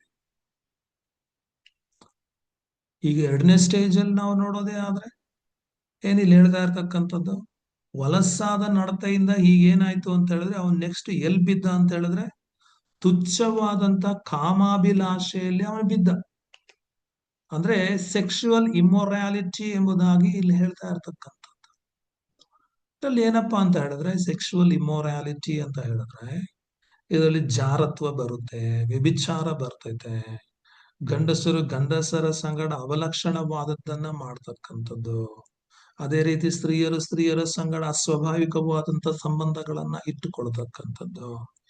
ಇವೆಲ್ಲವನ್ನು ಕೂಡ ನಾನು ಯಾಜಕ ಕಾಂಡದಲ್ಲಿರ್ತಕ್ಕಂಥ ಪುಸ್ತಕದಲ್ಲಿ ದೇವರು ಬಹಳ ಸ್ಪಷ್ಟವಾಗಿ ಹೇಳ್ತಾನೆ. ತನ್ನ ಜನರು ಈ ಈ ಲೈಂಗಿಕತೆಯ ವಿಷಯದಲ್ಲಿ ಎಷ್ಟು ಪರಿಶುದ್ಧರಾಗಿರಬೇಕು ಎಂಬತಕ್ಕಂಥದ್ದನ್ನ ಬಹಳ ಸ್ಪಷ್ಟವಾಗಿ ಯಾಜಕ ಕಾಂಡ ಪುಸ್ತಕದಲ್ಲಿ ದೇವರು ತಿಳಿಸ್ತಾನೆ. ಆದ್ರೆ ಇವರು ಏನು ಅಂತ ಹೇಳಿದ್ರೆ, ಸೊ ಅನ್ಯಾಚುರಲ್ ಸೆಕ್ಷುವಲ್ ರಿಲೇಶನ್ಶಿಪ್ ಅಲ್ಲಿ ಅವರು ಇನ್ವಾಲ್ವ್ ಆಗ್ತಾರೆ. ಯಾಕೆಂತ ಹೇಳಿದ್ರೆ ಅದು ದೇವರ ಚಿತ್ತ ಅಲ್ಲ, ಅದು ದೇವರ ಮನಸ್ಸಲ್ಲಿ ಇಲ್ಲದೆ ಇರ್ತಕ್ಕಂಥ ದೇವರ ಉದ್ದೇಶ ಅಲ್ಲ. ಅದು ದೇವರು ಅದನ್ನ ಆ ರೀತಿಯಾಗಿ ಸೃಷ್ಟಿ ಮಾಡಲಿಲ್ಲ. ಆದ್ರೆ ಇಂಥ ಒಂದು ಸ್ವಭಾವ, ಇಂಥ ಒಂದು ಅಸ್ವಾಭಾವಿಕವಾದಂತ ಅವಲಕ್ಷಣವಾದಂತ ಹೀನವಾದಂತ ತುಚ್ಛವಾದಂತ ಒಂದು ಸ್ವಭಾವ ಮನುಷ್ಯನ ಜೀವನದಲ್ಲಿ ಬರೋದಕ್ಕೆ ಕಾರಣ ಏನಪ್ಪಾ ಅಂದ್ರೆ, ಇಂಥ ಒಂದು ಸ್ವಭಾವ ಯಾರಲ್ಲಿ ಬರುತ್ತೆ ಅಂತ ಕೇಳೋದೇ ಆದ್ರೆ, ಯಾರೆಲ್ಲ ದೇವರಿಂದ ಕೈ ಬಿಡಲ್ಪಡ್ತಾರೆ ಅವರಲ್ಲಿ ಬರ್ತೈತೆ. ಸೊ ಯಾರ ಜೀವನದಲ್ಲಿ ದೇವರು ತನ್ನ ಕೃಪೆಯನ್ನ ಹಿಂಪಡಿತಾ ಇದ್ದಾನೆ ಅವರಲ್ಲಿ ಬರುತ್ತೆ. ಯಾರು ದೇವರ ಕರುಣೆಯಿಂದ ದೂರ ಆಗ್ತಾ ಇದ್ದಾರೆ ಅವರಲ್ಲಿ ಇಂಥ ಸ್ವಭಾವಗಳು ಬರುತ್ತೆ. ಸೊ ಈಗ ಇಂಥ ಸ್ವಭಾವ, ಈ ಕಾಮಾಭಿಲಾಷೆ, ತುಚ್ಛವಾದಂತ ಸೆಕ್ಷುವಲ್ ಡಿಸೈರ್ ಈಗಿನ ಕಾಲದಲ್ಲಿ ಹೆಚ್ಚು ಹೆಚ್ಚು ಹೆಚ್ಚು ಹೆಚ್ಚು ಹೆಚ್ಚು ಹೆಚ್ಚು ಜಾಸ್ತಿ ಆಗ್ತಾ ಇದೆ. ಈಗ ಅನೇಕ ದೇಶಗಳು ಹೆಂಗಸರ ಸಂಗಡ ಹೆಂಗಸರು, ಗಂಡಸರ ಸಂಗಡ ಗಂಡಸರು ಮದುವೆ ಮಾಡ್ಕೊಳ್ಳೋದಕ್ಕೆ ಲೀಗಲ್ ಆಗಿ ಪರ್ಮಿಷನ್ ಕೊಡ್ತಾ ಇರ್ತಕ್ಕಂಥದ್ದು ಕೂಡ ನಾವು ನೋಡಬಹುದು. ಸೊ ಇವೆಲ್ಲವನ್ನು ಕೂಡ ಬೈಬಲ್ ಏನ್ ಹೇಳುತ್ತೆ ಅಂತ ಹೇಳಿದ್ರೆ, ಸೆಕ್ಷುವಲ್ ಪರ್ವರ್ಷನ್ ಇಲ್ಲ ಅಂತ ಹೇಳಿದ್ರೆ ಲೈಂಗಿಕ ವಿಕೃತಿ ಎಂಬುದಾಗಿ ಇದನ್ನ ಕರೆಯುತ್ತೆ. ಅದಕ್ಕೆ 27ನೇ ವಾಕ್ಯವನ್ನ ನಾವು ನೋಡೋದೇ ಆದ್ರೆ, 27ನೇ ವಾಕ್ಯದಲ್ಲಿ ಅಪೊಸ್ತಲನಾದಂತ ಪೌಲನು ಹೇಳ್ತಕ್ಕಂಥದ್ದು ಏನು ಅಂತ ಹೇಳಿದ್ರೆ, ಸೊ ಕೇವಲ ಅವಲಕ್ಷಣವನ್ನ ನಡೆಸಿ ತಮ್ಮ ಭ್ರಾಂತಿಗೆ ತಕ್ಕ ಫಲವನ್ನು ತಮ್ಮಲ್ಲಿ ಹೊಂದುವವರಾದರು ಎಂಬುದಾಗಿ ಅಲ್ಲಿ ಹೇಳ್ತಾ ಇರ್ತಕ್ಕಂಥ. ನೋಡ್ರಿ, ಅದು ಅವಲಕ್ಷಣವಾದದ್ದನ್ನ ಅವರು ನಡೆಸ್ತಾ ಇರ್ತಕ್ಕಂಥದ್ದು. ಸೊ ಲಕ್ಷಣವಾದದ್ದಲ್ಲ ಅದು. ದೇವರು ಆ ರೀತಿ ನಡೆಸೋದಕ್ಕೆ ಆತನ ಇಷ್ಟನೇ ಇಲ್ಲ, ಅದನ್ನ ದೇವರು ಅನುಮತಿಯನ್ನು ಕೂಡ ಕೊಟ್ಟಿಲ್ಲ. ಸೊ ಆದ್ರೆ ಇವರು ತಮ್ಮ ದುರಾಶೆಗೆ ತಕ್ಕಂತೆ ದೇವರಿಂದ ದೂರ ಆಗಿ, ದೇವರ ಕೃಪೆಯಿಂದ ದೂರ ಆಗಿ, ದೇವರ ಕರುಣೆಯಿಂದ ದೂರ ಆಗಿ, ಪಾಪಕ್ಕೆ ಹತ್ರವಾಗಿ, ಅಂಧಕಾರಕ್ಕೆ ಹತ್ರವಾಗಿ, ಕತ್ತಲ ಶಕ್ತಿಯಿಂದ, ಪಾಪದ ಶಕ್ತಿಯಿಂದ ದಿನದಿಂದ ದಿನಕ್ಕೆ ಹಂತ ಹಂತವಾಗಿ ಪಾಪದಲ್ಲಿ ಬಿದ್ದು ಒದ್ಲಾಡ್ತಾ ಇರ್ತಕ್ಕಂಥದ್ದು. ಸೊ ಅದಕ್ಕೆ ಇಲ್ಲಿ ಹೇಳ್ತಕ್ಕಂಥದ್ದು ಏನು ಅಂತ ಹೇಳಿದ್ರೆ, ತಮ್ಮ ಭ್ರಾಂತಿಗೆ, ತಮ್ಮ ಹುಚ್ಚುತನಕ್ಕೆ, ತಮ್ಮ ದಡ್ಡತನಕ್ಕೆ, ತಮ್ಮ ಮೂರ್ಖತನಕ್ಕೆ ತಕ್ಕ ಫಲವನ್ನ ಅವರು ತಮ್ಮಲ್ಲಿ ಹೊಂದುವವರಾದರು ಎಂಬುದಾಗಿ ಇಲ್ಲಿ ಹೇಳ್ತಾ ಇರ್ತಕ್ಕಂಥದ್ದು. ಅಂದ್ರೆ ಏನಪ್ಪಾ ಅಂತ ಹೇಳಿದ್ರೆ, ಅವರು ಮಾಡಿದಂತ ಪಾಪಗಳಿಗೆ ತಕ್ಕಂತೆ ಅವರು ದಂಡನೆಯನ್ನ ಅಥವಾ ಶಿಕ್ಷೆಯನ್ನ ಅವರು ಹೊಂದುವವರಾದರು ಎಂಬುದಾಗಿ ಇಲ್ಲಿ ದೇವರ ವಾಕ್ಯ ತಿಳಿಸ್ತಾ ಇರ್ತಕ್ಕಂಥದ್ದು. ಅಂದ್ರೆ ಅವರ ದೇಹ ಏನಾಗಿದೆ ಅಂತ ಹೇಳಿದ್ರೆ, ಅವರ ದೇಹದಲ್ಲಿ ಅನೇಕ ಸೆಕ್ಷುವಲಿ ಟ್ರಾನ್ಸ್ಮಿಟೆಡ್ ರೋಗಗಳು, ಅಂದ್ರೆ ಈ ಲೈಂಗಿಕತೆ, ಇಂಥ ಒಂದು ಪಾಪಕರವಾದಂತ ಲೈಂಗಿಕತೆಯಲ್ಲಿ ಯಾರೆಲ್ಲ ತೊಡಗಿಸ್ಕೊಳ್ತಾರೋ ಅವರಿಗೆ ಆ, ಅವ್ರ ಜೀವನದಲ್ಲಿ ಬರಬಾರ್ದಂತ ರೋಗಗಳು, ಅಂಟು ರೋಗಗಳು ಅವರ ಶರೀರದಲ್ಲಿ ಉಂಟಾಗುತ್ತೆ. ಸೊ ಆ ಶರೀರದಲ್ಲಿ ಉಂಟಾಗತಕ್ಕಂತ ರೋಗಗಳ ಮೂಲಕ ಅವರು ದೇವರ ಒಂದು ಶಿಕ್ಷೆಯನ್ನ ಅನುಭವಿಸ್ತಾರೆ, ಅಂತ ರೋಗಗಳಿಗೆ ಅವರು ತುತ್ತಾಗ್ತಾರೆ ಎಂಬುದಾಗಿ ಇಲ್ಲಿ ದೇವರ ವಾಕ್ಯ ಹೇಳ್ತಾ ಇರ್ತಕ್ಕಂಥ. ಹೌದು, ಅವರು ಆ ರೀತಿಯ ಪಾಪಗಳನ್ನ ಮಾಡದೆ ಹೋಗಿದ್ರೆ ಅವ್ರಿಗೆ ಅಂತ ರೋಗಗಳೇನೋ ಅವ್ರಿಗೆ ಅಂಟ್ಕೊಳ್ತಾ ಇರ್ಲಿಲ್ಲ. ಈಗ ನೋಡೋದೇ ಆದ್ರೆ ಸುಮಾರು 30-35 ವಯಸ್ಸು ಕೆಳಗಡೆ ಇರ್ತಕ್ಕಂಥವರ ಮಧ್ಯದಲ್ಲಿ ಈ ಏಡ್ಸ್ ಅಥವಾ ಈ ಸೆಕ್ಷುವಲಿ ಟ್ರಾನ್ಸ್ಮಿಟೆಡ್ ರೋಗಗಳು ಹೆಚ್ಚಾಗ್ತಾ ಇರತಕ್ಕಂಥದ್ದನ್ನ ಆತಂಕಕ್ಕೆ ಗುರಿ ಮಾಡಿರ್ತಕ್ಕಂಥದ್ದು ನಮ್ಮ ಇಂಡಿಯಾದಲ್ಲಿ. ಅನೇಕ ಸ್ಟೇಟ್ಗಳಲ್ಲಿ ಸರ್ವೆ ಮಾಡೋದೇ ಆದ್ರೆ ಈಗ ಹೆಚ್ಚು ಹೆಚ್ಚು ಏಡ್ಸ್ ರೋಗಗಳು, ಈ ಲೈಂಗಿಕತೆಗೆ ಸಂಬಂಧಪಟ್ಟಂತ ರೋಗಗಳು ಯಾರಲ್ಲಿ ಜಾಸ್ತಿ ಆಗ್ತಾ ಇದೆ ಅಂತ ಹೇಳಿದ್ರೆ ಸುಮಾರು 35 ವಯಸ್ಸು ಕೆಳಗಡೆ ಇರ್ತಕ್ಕಂಥವರ ಮಧ್ಯದಲ್ಲಿ ಜಾಸ್ತಿ ಆಗ್ತಾ ಇದೆ ಎಂಬುದಾಗಿ ರಿಪೋರ್ಟ್ ಹೇಳ್ತಾ ಇರ್ತಕ್ಕಂಥದ್ದು. ಯಾಕೆ ಅಂತ ಹೇಳಿದ್ರೆ ಅವರಿಗೆ ದೇವರು ಇಷ್ಟ ಪಡದೇ ಇರ್ತಕ್ಕಂಥ ಒಂದು ಕೆಲಸಗಳನ್ನ ಮಾಡ್ತಾ ಇರೋದ್ರಿಂದ ಆ ಶರೀರದಲ್ಲಿ ದೇವರ ಶಿಕ್ಷೆಯನ್ನ, ದಂಡನೆಯನ್ನ ಅವ್ರು ಅನುಭವಿಸ್ತಾ ಇದ್ದಾರೆ ಎಂಬುದಾಗಿ. ಆದ್ರೆ ಇಲ್ಲಿ ದೇವರ ಶಿಕ್ಷೆ ಕೊಡ್ತಾ ಇಲ್ಲ, ಅವ್ರು ಮಾಡಿದಂತ ಪಾಪಕ್ಕೆ ತಕ್ಕದಾದಂತ ಒಂದು ಫಲವನ್ನ ಅವರೇ ಅನುಭವಿಸ್ತಾ ಇರ್ತಕ್ಕಂಥದ್ದನ್ನ ನಾವಿಲ್ಲಿ ಗಮನಿಸಬಹುದು. ಆದ್ರೆ ಇದರ ಬಗ್ಗೆ ಅಪೊಸ್ತಲನಾದಂತ ಪೌಲನ್ ಹೇಳ್ತಕ್ಕಂಥದ್ದೇನು ಅಂತ ಹೇಳಿದ್ರೆ, ಮನುಷ್ಯನು ಮಾಡುವಂತ ಎಲ್ಲ ಪಾಪಗಳು ಬೇರೆ, ಆದ್ರೆ ಈ ಸೆಕ್ಷುವಲ್ ಸಿನ್ ಇದೆಯಲ್ಲ, ಸೆಕ್ಷುವಲ್ ಪಾಪ ಅಥವಾ ಲೈಂಗಿಕತೆಯ ಪಾಪ, ಜಾರತ್ವ, ವ್ಯಭಿಚಾರ ಎಂಬತಕ್ಕಂಥದ್ದು ಇದೆಯಲ್ಲ, ಅದೇ ಬೇರೆ. ಯಾಕೆಂತ ಹೇಳಿದ್ರೆ ಕೊರಿಂಥದವರಿಗೆ ಬರೆದ ಪತ್ರಿಕೆ 6ನೇ ಅಧ್ಯಾಯ 18ನೇ ವಾಕ್ಯವನ್ನ ನಾವು ನೋಡೋದೇ ಆದ್ರೆ ಅಪೊಸ್ತಲನಾದಂತ ಪೌಲನ್ ಹೇಳ್ತಕ್ಕಂಥದ್ದು ಏನು ಅಂತ ಹೇಳಿದ್ರೆ, ಜಾರತ್ವಕ್ಕೆ ದೂರವಾಗಿ ಓಡಿ ಹೋಗಿರಿ ಎಂಬುದಾಗಿ, ಅಂದ್ರೆ ರನ್ ಅವೇ ಫ್ರಮ್ ಸೆಕ್ಷುವಲ್ ಇಮ್ಮೊರಾಲಿಟಿ ಎಂಬುದಾಗಿ. ಸೊ ಈ ಜಾರತ್ವಕ್ಕೆ ಅಥವಾ ವ್ಯಭಿಚಾರಕ್ಕೆ, ಈ ಕಾಮಾಭಿಲಾಷೆಗೆ, ಇಂಥ ಒಂದು ಅವಲಕ್ಷಣವಾದಂತ ರಿಲೇಶನ್ಶಿಪ್ಸ್ ಏನಾದ್ರೂ ಟೆಂಪ್ಟೇಷನ್ ಆಗಿ ಬರೋದೇ ಆದ್ರೆ ಅವೆಲ್ಲವುಗಳಿಂದ ನೀವು ಓಡಿ ಹೋಗಿರಿ. ಯಾಕೆಂತ ಹೇಳಿದ್ರೆ ಮನುಷ್ಯರು ಮಾಡುವ ಇತರ ಪಾಪಗಳು ದೇಹಕ್ಕೆ ಹೊರಗಾಗಿವೆ, ಆದರೆ ಜಾರತ್ವ ಮಾಡ್ತಕ್ಕಂಥವ್ರು, ವ್ಯಭಿಚಾರ ಮಾಡ್ತಕ್ಕಂಥವ್ರು, ಸೆಕ್ಷುವಲ್ ಇಮ್ಮೊರಾಲಿಟಿಯಲ್ಲಿ ಸಿಕ್ಕಾಕೊಳ್ತಕ್ಕಂಥವ್ರು ತಮ್ಮ ದೇಹಕ್ಕೆ ತಾವೇ ಹಾನಿಕರವಾದಂತ ಪಾಪವನ್ನ ಮಾಡಿಕೊಳ್ಳುತ್ತಾರೆ ಎಂಬುದಾಗಿ. ತಮ್ಮ ದೇಹಕ್ಕೆ ಹಾನಿಕರವಾದಂತ ಪಾಪ.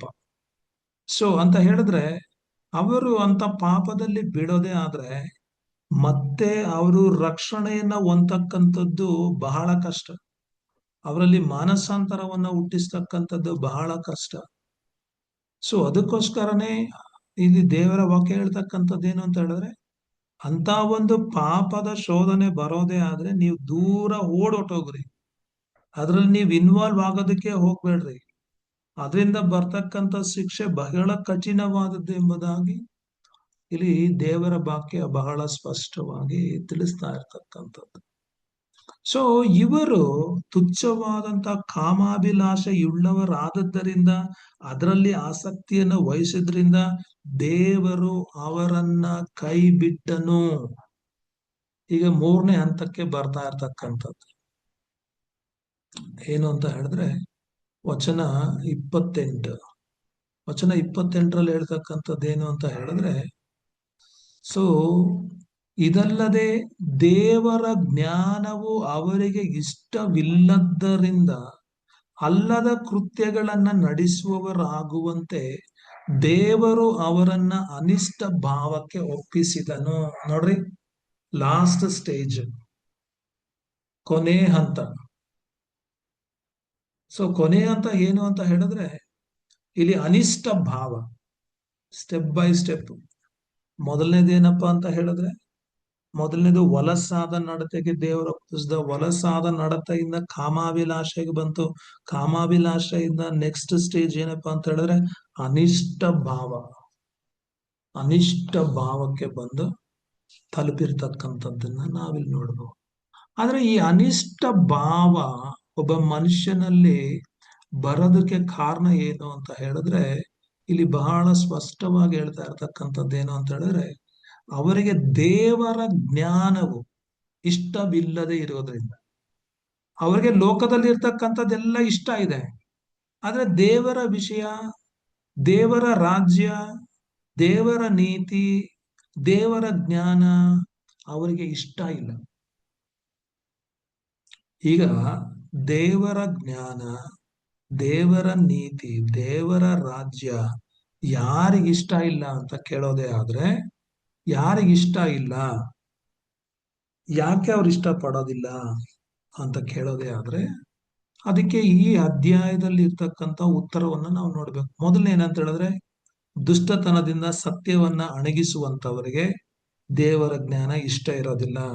ದೇವರನ್ನ ಘನಪಡಿಸಬೇಕಾದ ರೀತಿಯಲ್ಲಿ ಘನಪಡಿಸದೆ ಹೋದ್ರೆ, ಆತನ ಉಪಕಾರಗಳನ್ನ ನೆನೆಸಿ ದೇವರಿಗೆ ಕೃತಜ್ಞತಾ ಸ್ತುತಿಯನ್ನ ಸಲ್ಲಿಸದೆ ಹೋದರೆ, ಸತ್ಯ ದೇವರನ್ನ ಬಿಟ್ಟು ಅಸತ್ಯವಾದದ್ದನ್ನ ಹಿಡಿದುಕೊಳ್ಳೋದೇ ಆದ್ರೆ, ಸೃಷ್ಟಿಕರ್ತನನ್ನ ಸೇವಿಸದೆ ಸೃಷ್ಟಿ ವಸ್ತುಗಳನ್ನೇ ಸೇವಿಸುವುದಾದರೆ, ತುಚ್ಛವಾದಂತ ಕಾಮಾಭಿಲಾಷೆಯಲ್ಲಿ ಬಿದ್ದಿರೋದೇ ಆದ್ರೆ, ಇಂಥ ವ್ಯಕ್ತಿಗಳಿಗೆ ದೇವರ ಜ್ಞಾನ ಇಷ್ಟ ಇರೋದಿಲ್ಲ, ದೇವರ ರಾಜ್ಯ ಅವರಿಗಿಷ್ಟ ಇಲ್ಲ, ದೇವರ ನೀತಿ ಅವರಿಗಿಷ್ಟ ಇಲ್ಲ, ದೇವರ ವಾಕ್ಯಗಳು ಅವ್ರಿಗಿಷ್ಟ ಇಲ್ಲ, ದೇವರ ವಿಷಯಗಳು ಅವರಿಗಿಷ್ಟ ಇಲ್ಲ. ಅವೆಲ್ಲವೂ ಒಂದು ಬೋರಿಂಗ್ ಆಗಿರ್ತೈತೆ, ಅವೆಲ್ಲವೂ ಅವರಿಗೆ ಕೋಪವನ್ನ ಭರಿಸುವಂತ ವಿಷಯಗಳಾಗಿರ್ತೈತೆ. ಅವುಗಳಲ್ಲಿ ಯಾವುದೇ ವಿಷಯಕ್ಕೂ ಅವರಿಗೆ ಆಸಕ್ತಿ ಇರೋದಿಲ್ಲ. ಅವರ ಆಸಕ್ತಿಯನ್ನ ಕಳ್ಕೊಂಡವರಾಗಿರ್ತಾರೆ. ಅವರ ಆಸಕ್ತಿ ಎಲ್ಲನೂ ಇಂಥ ಒಂದು ವಿಷಯಗಳಲ್ಲಿ ಆಗಿರ್ತೈತೆ.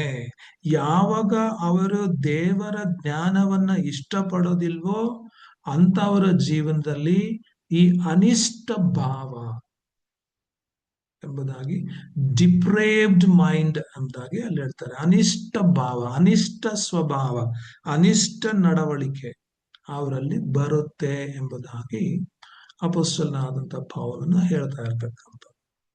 ಸೊ ಈ ಅನಿಷ್ಟ ಭಾವ, ಈ ಅನಿಷ್ಟ ನಡವಳಿಕೆ ಏನು, ಅದರ ಆ ಒಂದು ನಡವಳಿಕೆ ಬಂದಾಗ ಅವರ ಅಂತ್ಯ ಏನಾಗುತ್ತೆ, ಸೊ ಈ ಲಾಸ್ಟ್ ಸ್ಟೇಜ್ ಅಲ್ಲಿ ಬಿದ್ದಿರ್ತಕ್ಕಂಥವರ ಸ್ಥಿತಿ ಹೇಗಿರುತ್ತೆ ಎಂಬತಕ್ಕಂಥದ್ದನ್ನ ನಾವು ಮುಂದಿನ ಸಾರಿ ಕಲಿಯೋಣ. ಸೊ ಇಲ್ಲಿ ನಾನು ನನ್ನ ಮಾತುಗಳನ್ನ ಮುಗಿಸ್ತಾ ಇದ್ದೀನಿ. ಈಗ ನಿಮ್ಗೇನಾದ್ರೂ ಡೌಟ್ಸ್ ಇರೋದೇ ಆದ್ರೆ ನೀವೀಗ ಕೇಳ್ಬಹುದು.